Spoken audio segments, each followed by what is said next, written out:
Hello students, welcome again to our class and today we will try to solve NCERT numerical of current electricity। ये जो numericals हैं वो CBSE के purposes के लिए बड़े ही इंपॉर्टेंट रहते हैं, तो क्यों ना हम आज एक एक्सरसाइज करें एनसीईआरटी के न्यूमेरिकल्स पे। तो कुछ एक उनमें से न्यूमेरिकल मैं आपको करवा रहा हूँ और कुछ एक न्यूमेरिकल्स आपको घर पे ट्राई करना। हमने हालांकि करंट इलेक्ट्रिसिटी में रेजिस्टेंसेस पे शॉर्ट ट्रिक कर रखे हैं, उसके बाद व्हीटस्टोन, मीटर ब्रिज, पोटेंशियोमीटर, उनके क्वेश्चंस भी कर रखे हैं, उनकी डेरिवेशंस भी कर रखी हैं। तो क्यों ना आज हम एक पार्ट हमारा जो बचता है उस पार्ट को भी कंप्लीट किया जाए, and that part is NCERT numericals. ये मैं बैक एक्सरसाइज करवा रहा हूँ करंट इलेक्ट्रिसिटी की, एनसीईआरटी की बैक एक्सरसाइज। तो स्टूडेंट, जब मैं किसी भी चैप्टर के साथ डील करता हूं तो इनिशियली मेरे को चाहिए फॉर्मूला का भंडार, ठीक है। तो जैसे जैसे मैं कॉन्सेप्ट में जाता जाऊं वैसे वैसे मेरे सामने फॉर्मूलाज आते जाएं और मैं उनसे डील करता जाऊं बहुत ही अच्छे तरीके से, ठीक है। तो आज जो मेरा फर्स्ट न्यूमेरिकल जो मैंने पिक किया है वो एनसीईआरटी का 7th और 8th न्यूमेरिकल, एनसीईआरटी का 7th और 8th न्यूमेरिकल मैंने लिया है, ठीक है। मैं आपको बता देता हूं, और यहां पे जो बात हुई है वो है temperature dependency of resistances. Temperature dependency में मेरे पास एक फॉर्मूला आया था, आप उसको लर्न कीजिएगा। उसको दो तरीके से मैं आपको प्रिपेयर कराऊंगा। एक फॉर्मूला था आपके पास, R T is equal to R naught into 1 plus alpha into T, ठीक है ना। तो R T is resistance at T degree Celsius temperature. R T is resistance at T degree Celsius temperature, ठीक है। R naught is resistance at 0 degree Celsius temperature. T आपका temperature हो गया, ठीक है। टेम्परेचर T माइनस 0 करके भी निकाल सकते थे आप। Alpha is temperature coefficient. Alpha क्या है? टेम्परेचर कॉफिशिएंट है आपके पास, ठीक है। तो यहां से अगर मैं अल्फा निकालना चाहूं तो मेरे पास अल्फा क्या रहेगा? R T is equal to R naught plus R naught into alpha into T. तो R T minus R naught that is R naught into alpha into T. तो alpha is equal to R T minus R naught upon R naught into T. This is the value of alpha, ठीक है। ये alpha की value आती है आपके पास, ठीक है। Alpha is the temperature coefficient. अब देखो बच्चों, एक तो वैल्यू ये है भाई 0 डिग्री आपने मान लिया एब्सोल्यूट। अगर आपने T1 और T2 टेम्परेचर लिमिट्स ले रखी हो तो आपके पास क्या रहेगा?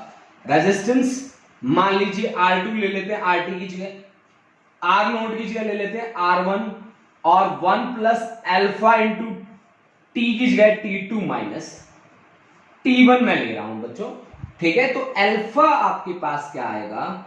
अल्फा आएगा R2 माइनस R1 अपॉन क्या? R नोट क्या है? R1, और T क्या है?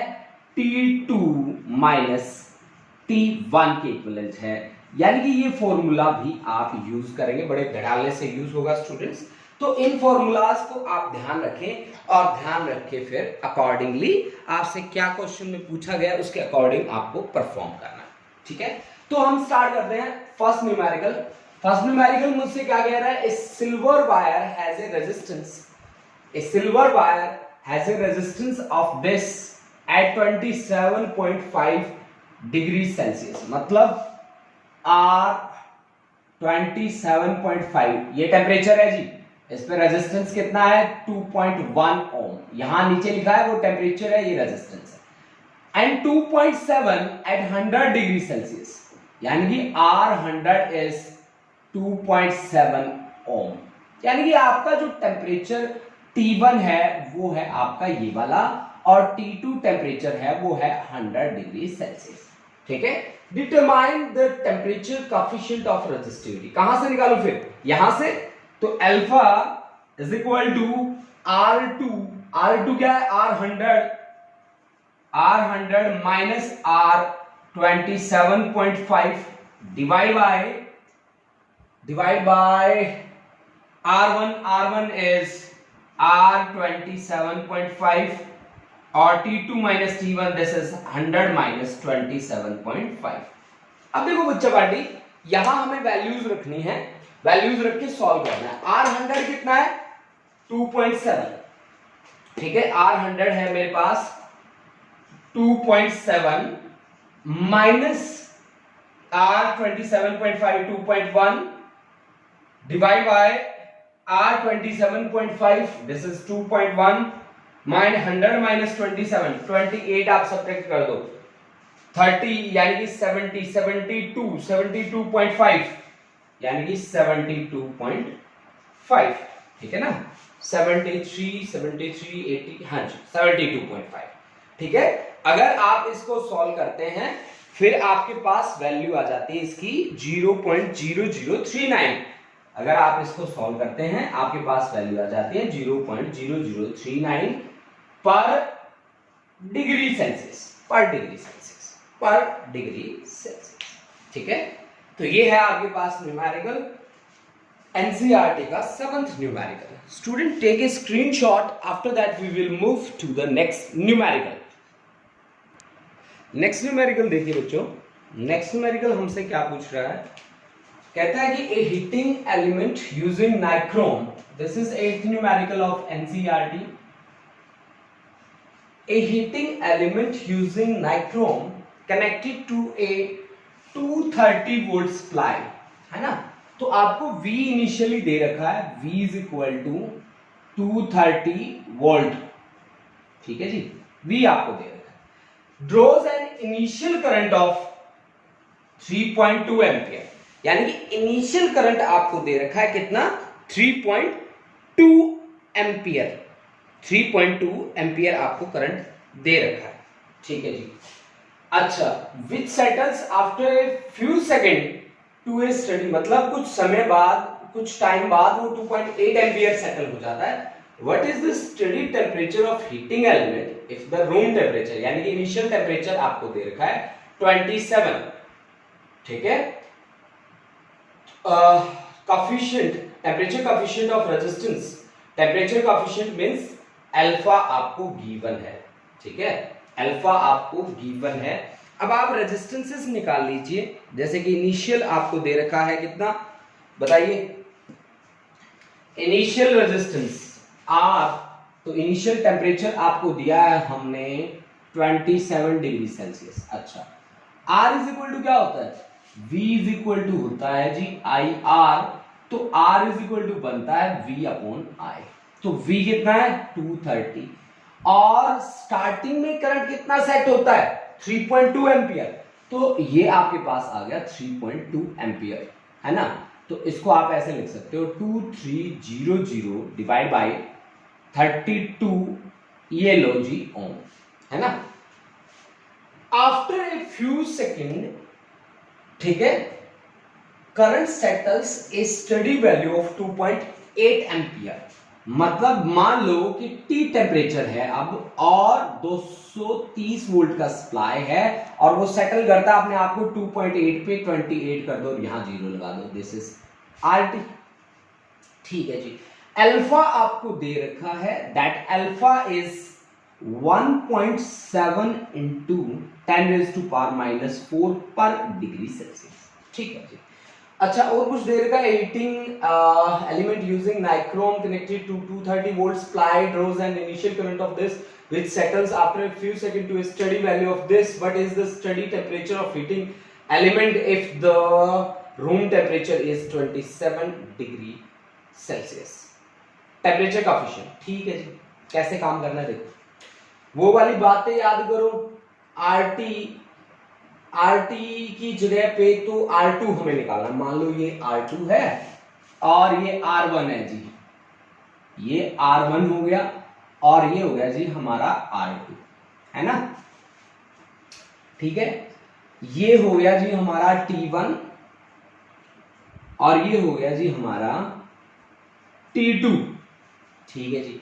तो अल्फा हमारे पास क्या था, alpha is equal to R2 minus R1 upon R1 into T2 minus T1। तो अब अल्फा की वैल्यू आपको दे रखी है, ठीक है, मेरे को क्या चाहिए, T2 minus T1। T2 minus T1 is equal to R2 minus R1 upon R1 into alpha. Values put करते जाओ भाई। T2 की जगह क्या है, T है, T मुझे निकालना है। T1 की जगह क्या है, 27 है जी। R2 की जगह क्या है, R2 है मेरा 2300 बाई 28 माइनस 2300 बाई 32 और R1 2300 by 32 into alpha. Alpha की वैल्यू कितनी है, 1.7 इंटू 10⁻⁻⁴। ठीक है जी। अब यहां से आप सॉल्व करेंगे। सॉल्व कैसे करेंगे आप लोग, देखिए t minus 27 this is 2300 into 32 minus 2300 into 28 और divide by 28 into 32 into 2300 by 32 into 1.7 into 10⁻⁻⁴। 32 से 32 कैंसिल हो गया है ना, 2300 कॉमन आ रहा है, तो यहां से गया 2300, यहां से भी गया 2300 और यहां से भी गया 2300। ठीक है, तो 32 माइनस 28 कितना होता है भाई, t माइनस 27 30 यानी कि 4 इंटू 10⁻⁻⁴ डिवाइड बाय 28 इंटू 1.7 4 7 जा 28 यानी कि 10⁵ डिवाइड बाय 17 7 जा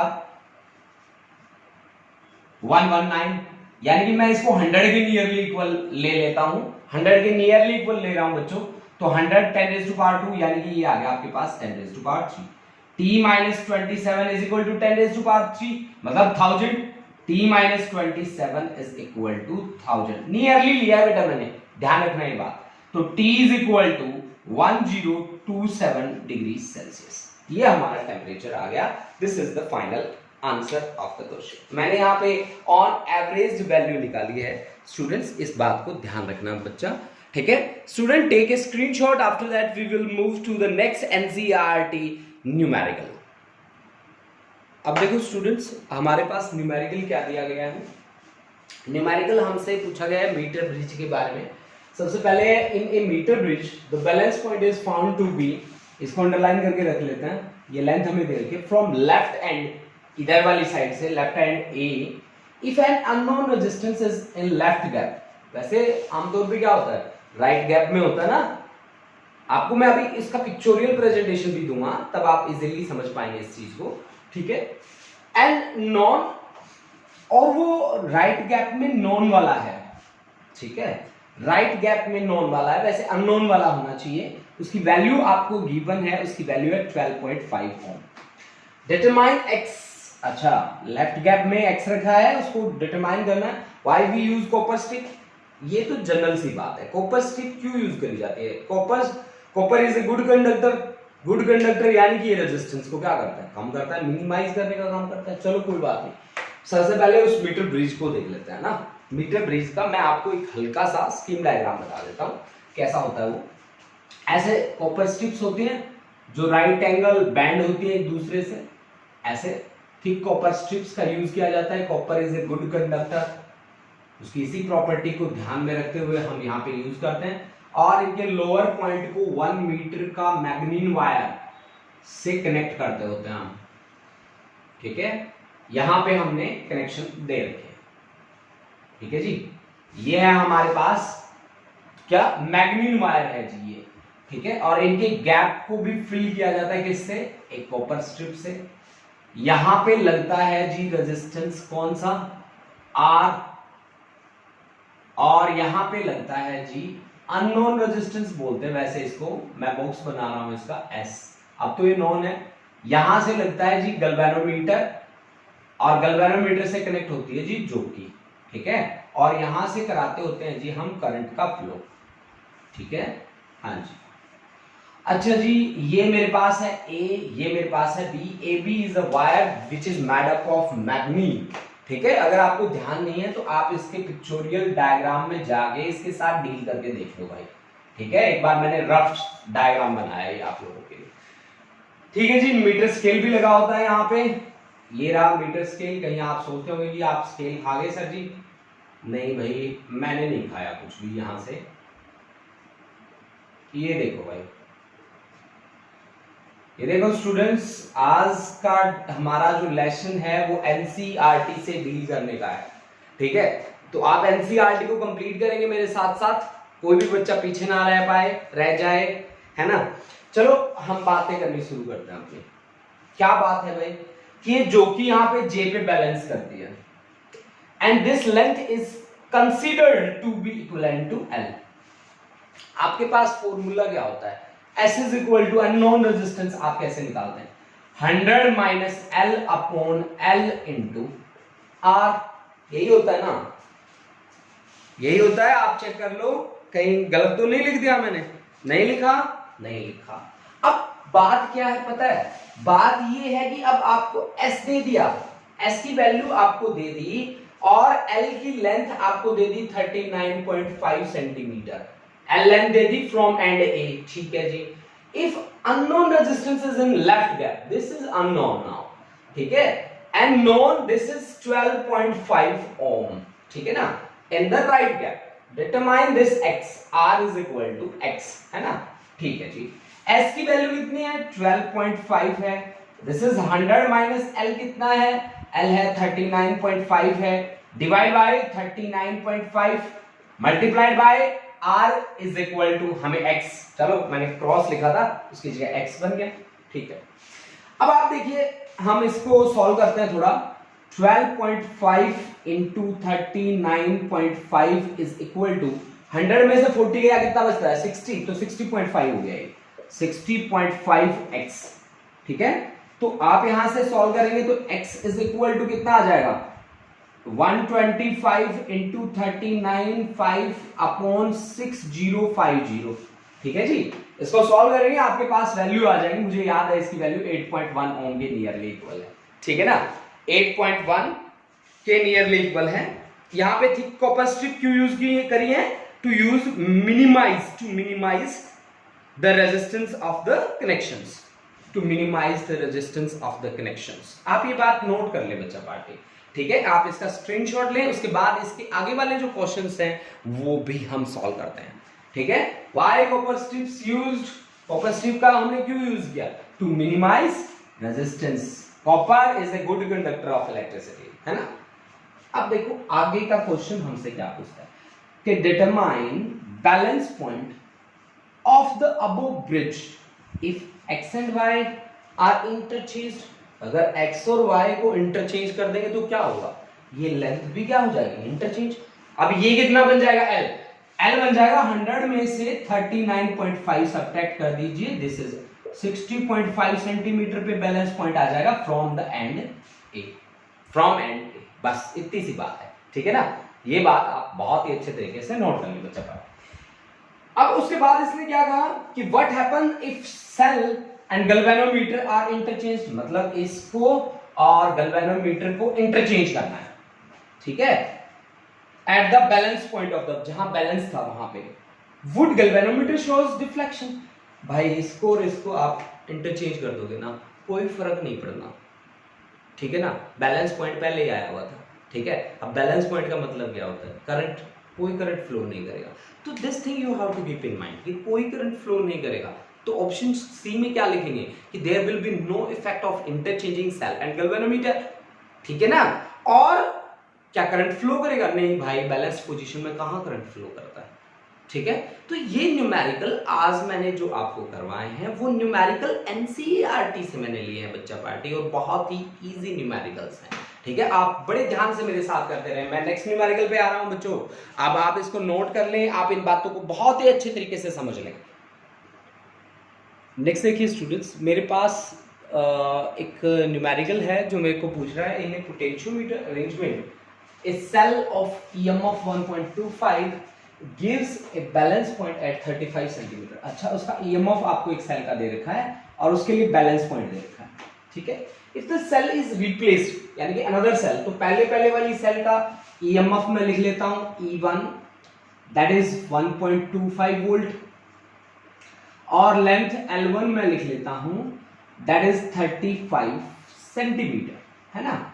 if the cell is replaced by another cell and balance point shifts to, मतलब मेरे को E2 का नहीं पता, सीधी सी बात है, लेकिन लेंथ L2 मेरे को दे रखा है that L2 is 63 centimetre. What is the EMF of second cell? बहुत ही इजी है बच्चों, आपने देखा होगा यूजेस ऑफ पोटेंशियोमीटर में E1 upon E2 is equal to क्या आता है, L1 अपॉन L2। आपको क्या चाहिए? E2 चाहिए ना आपको, तो E2 चाहिए तो फिर A2 is equal to L2 upon L1 into E1, है ना। तो L2 अपॉन L1 यानी कि E2 is equal to L2, L2 की वैल्यू कितनी है जी 63, L1 की वैल्यू कितनी है जी 35 इंटू E1 1.25। आप इसको सोल्व कर लीजिए, आपके पास वैल्यू आ जाएगी, ठीक है ना। और इसको सॉल्व करेंगे आपके पास वैल्यू आ जाएगी 2.25 वोल्ट, ठीक है, 2.25 वोल्ट आपके पास वैल्यू आ जाएगी। दिस इज आंसर, ठीक है। Screenshot, after that we will move to the next numerical. Okay students, आपने स्क्रीनशॉट ले लिया होगा, अब उस पे पढ़ते हैं। वो न्यूमेरिकल क्या कह रहा है, the number density of free electrons, small n की वैल्यू दे रखी है, सीधी बात ये है, ये आपको स्मॉल n की वैल्यू दे रखी है। How long does an electron take to drift, मतलब टाइम निकालना है, from one end of a wire, wire की लेंथ आपको दे रखी है 3 metre to its other end. अच्छा, the area of cross section, cross sectional area भी आपको दे रखा है और करंट भी आपको दे रखा है, सब कुछ तो दे रखा है यार, बहुत इजीली आप सॉल्व कर सकते हैं। कैसे? जब मैं उसको देखता हूं नंबर डेंसिटी को, लेंथ को, एरिया को और करंट को, तो मुझे एक बात याद आती है, वो बात है relation between current and drift velocity, I is equal to NEAVD। अच्छा, जो वैल्यूज है वो रख लो और सोल्व कर लो भाई, सीधी सी बात मैं बता दूं आपको, यहाँ पे VD गायब है, तो VD इज इक्वल टू क्या आ जाएगा, I अपॉन NEA, बस I कितना है, I है 10 एम्पियर, नंबर डेंसिटी कितनी दे रखी है 8.5 इंटू 10 रेज़ टू पावर कितना 28, E की वैल्यू कितनी होती है 1.6 into 10 raise to power -19, area कितना है जी, एरिया है 2 into 10 raise to power -6, 2 into 10 raise to power -6, तो VD इज इक्वल टू कितना बनेगा 28 और 19 6 कितना होता है 25 होता है ना, -19 -6 है 25, तो 3 रह गया, तो ये आ गया 10 इंटू 10 रेज़ टू पावर -3 ऊपर आ गया, ठीक है, 10 रेज़ टू पावर -3 ऊपर आएगा, ठीक है, 8.5 इंटू 1.6 इंटू 2, हाँ जी 28 था तो 19, ठीक है, ऊपर चला गया 8.5 1.6, ठीक है, बड़ी बात। अच्छा, 10 रेज़ टू पावर -2 नीचे और 8.5 इंटू 1.6 इंटू 2, ठीक है जी, ठीक है। मेरे को क्या चाहिए, मेरे को तो टाइम चाहिए। टाइम क्या होता है, distance upon velocity, time is equal to distance, distance कितना, length of conductor from one end to another end ना, और वेलोसिटी कितनी है, दैट इज ड्रिफ्ट वेलोसिटी, तो L आपके पास कितना है, L आपको दे रखा है 3 मीटर, डिवाइड बाय VD की वैल्यू कितनी है 10 रेज़ टू पावर -2, और यहाँ पे 8.5 इंटू 1.6 इंटू 2 और 10 रेज़ टू पावर -2, ये 10 रेज़ टू पावर +2 आया, यहाँ पे आ गया। तो यहाँ पे टाइम कितना लगेगा, टाइम खूब ही लग जाएगा भाई, 2.72 into 10 raise to power 4, 2.72 into 10 raise to power 4 second लगेगी, आवर्स में कन्वर्ट कर लेना, है ना, कर लोगे। तो these are NCERT numericals, very easy numericals student, these are based on current electricity chapter and you can easily prepare these numericals, ठीक है। तो आप मेरे साथ प्रैक्टिस कीजिए इन न्यूमेरिकल्स का, ठीक है। हमने आज यहाँ अपनी क्लास में कुछ न्यूमेरिकल परफॉर्म करे हैं। अगर आपके NCERT में कुछ भी डाउट्स रहते हैं तो स्टूडेंट्स आप शेयर कर सकते हैं, ठीक है, मेरे साथ। आप सोच रहे हो सब्सक्राइब भी कर दो हैं नहीं नहीं, कोई बात नहीं। आप इनको जो भी आपके डाउट्स आते हैं आप मेरे को व्हाट्सएप कर दीजिए, ठीक है, या फिर कमेंट बॉक्स में जाके और कमेंट कर सकते हैं आप, अगर एनसीईआरटी में कोई डाउट्स आपको आते हैं। Thank you students, have a nice day.